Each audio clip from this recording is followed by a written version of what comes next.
Hi everyone, I'm Robert Rydell, I'm an artist, and this is a short video on how to draw the human face and head. This video will not go into too much detail on each part of the face and skull. It'll be more of a general overview of the different components.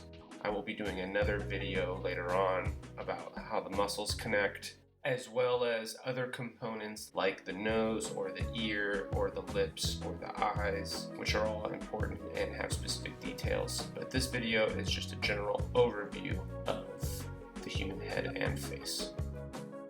So there are a few basic components to a human head and face. Essentially, there's a couple of parts to the skull that are important. The first part is the top part of the skull, which I'll just call the skull, and then there's the bottom part, which is the jawbone. They have special names, but we're just going to say the skull and the jawbone. Then, so part of the skull, there are a couple of different parts that are important.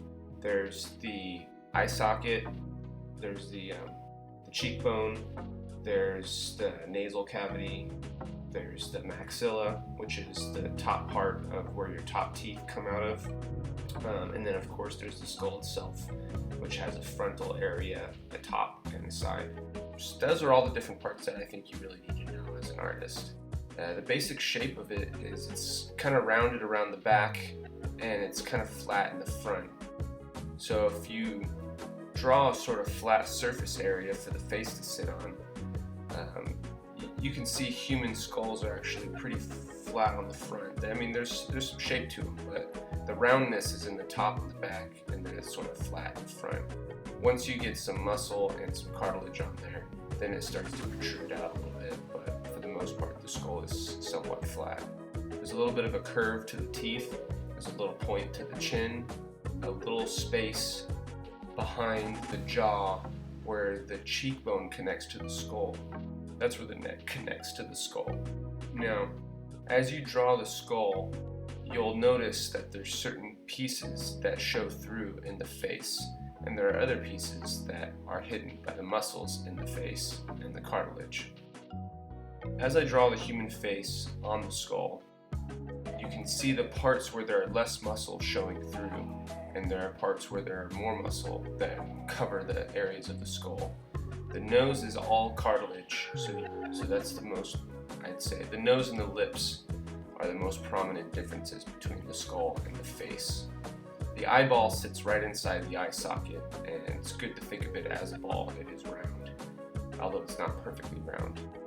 The ear sits just behind the center line of the skull, just above where the cheekbone and the jaw connect to the skull, and the muscles are connecting the different parts of the bones together to create the face. But for the most part, it's the general same shape. You have a round skull, which is round across the top and the sides, slightly elongated with a kind of, there's like the top of the hill.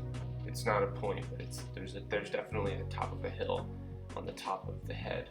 As I shade, you'll see the darkest areas on the face sketch are inside the nostrils, within the eyelids, under the top lip and under the bottom lip, under the neck, behind the ear. Those are all going to be your darkest areas. A quick note on drawing, sketching, and shading in general. For the most part, you're drawing the dark areas. The dark areas, by definition, are the areas where the light is not hitting the subject. So technically, you're drawing where the thing is not. You're not drawing the ear, you're drawing the shading behind the ear. You're not drawing the lips, you're drawing the shading under, around, or behind the lips. You're not drawing the eyes or the eyelids, you're drawing the shading within the creases of the eyes or the eyelids. That is called the negative space. And most of the time artists are drawing or painting in the negative space. You create the object by painting the area around, under, or behind the object. Just running through a few terms: the perennial bone, the occipital bone, the temporal bone, the zygomatic bone, the maxilla, the mandible, the frontal bone, the nasal bone, the orbital surface, and the vomer. And the two basic parts of the skull I referred to earlier, the skull and the jawbone. Thanks for watching. Please like and subscribe to my YouTube channel. See ya.